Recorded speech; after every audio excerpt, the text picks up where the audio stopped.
The movie is set in the year 1945. It revolves around a woman named Grace Stewart, who lives in a large, creepy house in the bailiwick of Jersey with her two children, Anne and Nicholas. It's winter, and the World War has already ended, but Grace's husband, who is fighting in France, hasn't returned home yet. Grace has hired servants to look after the house and her children, but 2 weeks ago, all of them mysteriously left their jobs without notice. One day, 3 people, Mrs. Bertha Mills, Mr. Tuttle, and a mute girl named Lydia, show up at the house, and Grace immediately suspects that they are here in response to an ad that she had posted for new servants. And since Grace is in desperate need of them, she quickly welcomes the trio inside and gives them a tour of the house. She also explains the strange rules that she has implemented there. One must never open a door without closing the previous one, and the curtains must always remain.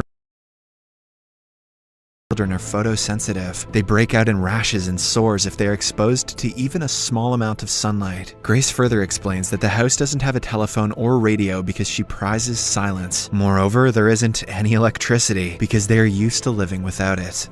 These people are vampires. The servants are weirded out by the strange rules, but nonetheless they agree to them and start working. Mrs. Bertha takes the role of the senior servant and serves the children breakfast. As they eat, the little girl Anne asks Mrs. Bertha if she too would abandon them like the other servants did. This puzzles Mrs. Bertha, and Anne reveals that their previous servants left the day Grace went mad. Worried about their family secret getting exposed, Nicholas yells at his sister to shut up. It is clear that something bad went down on that fateful day. When the two start to squabble, the noise attracts the attention of Grace, and she orders the children to finish their breakfast quietly. Grace then takes Mrs. Bertha to another room and confronts her for pretending to be a prospective servant. It turns out Grace found out that the advertisement she had sent to a local newspaper seeking servants was never published. Mrs. Bertha apologizes to Grace for keeping them in the dark and reveals that some years back, she, Mr. Tuttle, and Lydia used to work as servants in this very house. They had grown so attached to the house that they have come back looking for work here. Mrs. Bertha further claims that she was sure that a large house like this one would always need extra help. When Grace welcomed them thinking they had answered the ad, Mrs. Bertha just did not want to tell her otherwise. Hearing all this, Grace changes her mind and decides to let the 3 continue working for her, despite the fact that this is all sus as all balls. She then asks Mrs. Bertha if she is aware about the strange things that happen around the house. It turns out that sometimes people can be heard talking, whispering, and crying around the house. Mrs. Bertha confirms she is aware of the strange occurrences. However, Grace tells her that she doesn't believe in ghosts and warns Mrs. Bertha against affirming the children's beliefs that there are ghosts in the house. Here we get to know that Anne and Nicholas have reported to have heard and seen ghosts around the house, but Grace refuses to believe them. Later that day, Grace asks Mrs. Bertha about Lydia's muteness, but for some reason, the old woman avoids talking about it. After Mrs. Bertha leaves the room, Grace hears Anne crying in the other room. Worried, she rushes to her side, but the girl tells her that she wasn't crying. In fact, it was the little ghost, Victor, making the noises. Anne claims that Victor was crying because he doesn't like living in this house, and his pianist father doesn't let him leave. However, once again, Grace doesn't believe in the story and scolds her daughter for spreading lies. The day becomes night, and Anne retires to bed with her little brother. It's revealed that Nicholas is afraid of ghosts, and he refuses to believe that Victor exists. To prove him wrong, Anne urges Victor to appear and confirm his presence. When the ghost boy obliges and appears, Nicholas freaks out. He screams